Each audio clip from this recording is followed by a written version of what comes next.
my pontifications on ventilation. If you don't want to listen to them, then turn off now. That's all this is about.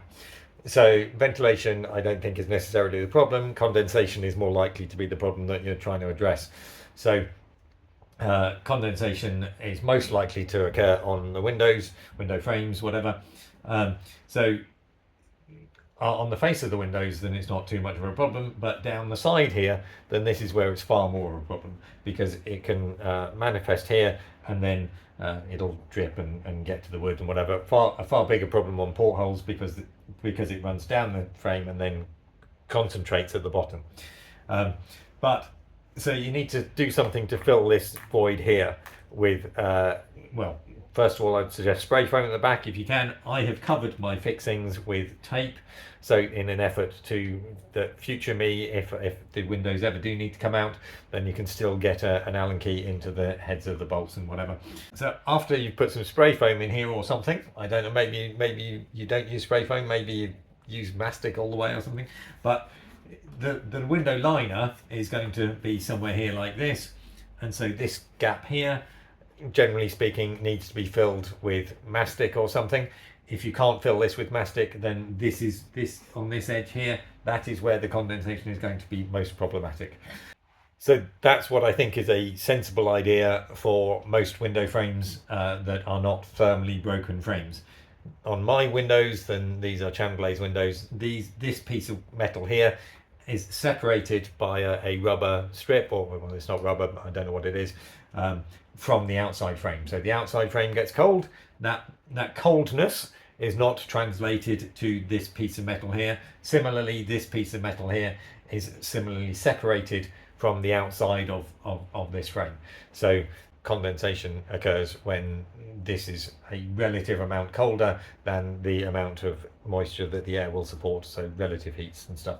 But so I don't think I have that problem. That's what's called a double glazed thermally broken window. A lot of people do a thermally broken pane, but they don't do a thermally broken frame. So that's why I've gone for channel glazed windows. So in my galley, then this is the mushroom vent. I will be putting one of these fans in the mushroom vent.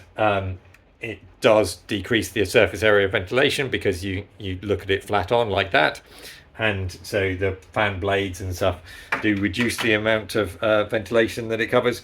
However, I have no gas appliances, I have no fire, so I am 99% certain that I am okay with that, because I've spoken to a BSS guy already. Got two mushroom vents, one in the bathroom and one in the kitchen. So I am trying to remove the moisture at source, and this will only be on when I decide to turn it on. If you've got a smaller fan that is sort of a computer type fan that's on constantly, then that will encourage airflow. I'm not convinced of how much the air they will move from an actual extraction fan point of view.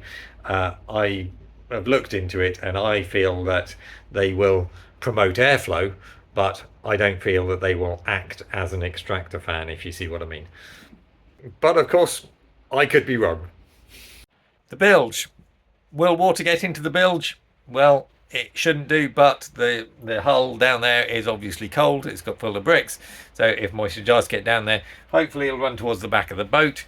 This is the back of the boat down there. Then there is a pathway for air to come up. This is a heater matrix that I'm going to put a grill here, but this will have a shelf on top of it, so it will pretty much be forced to draw air up from the bilge, causing airflow through the bilge, and for hopefully any moisture that is down there to be dried out via that method. I'm also going to be making an effort to pull moisture from the bilge in other areas with there's another heater matrix in the kitchen that will have a hole down to the bilge as well. So that's my efforts to keep the bilge, or to dry the bilge out when it gets wet.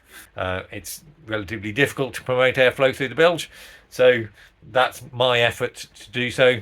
I'm sure there are other ways of doing it, or you could just accept that there's a bit of moisture down there. So these are my front doors, and my back doors are relatively similar. I don't have vents in them. My low level ventilation is coming over the top of the water tank. There will be a grill just here above the front step. So that can be treated effectively as a super huge duct to where the vent is outside, and that will then provide my low level ventilation. As you've seen, my high level ventilation is only the mushroom vents that I have. But I have no gas, I have no fire, so I can get away with I'm allowed a lot less ventilation by the regulations. I'm not sure when the ventilation regulations were written, but plainly it was some time ago. Obviously, there are people that do triple glazing and heat recovery systems and stuff, and there's no vents at all in their boats that aren't controlled. So I guess that they are forgiving in some respects. But the ventilation regulations come from the BSS, which is a safety thing only. It's not about keeping your boat dry or whatever. It is just making sure that you're not poisoning yourself with carbon monoxide and stuff. So if you haven't got anything that produces that, then you're going to be okay regardless, and you're not going to suffocate because there isn't enough ventilation. It is then just about controlling the moisture that's in the air and where that goes and how you handle it when it does condense wherever it condenses. So there's my pontifications about ventilation. Hopefully it's short and sweet and gives you some useful thoughts or not, and you can carry on and do your own thing. Everybody does, and that's the beauty of narrowboating. We all find our own way through.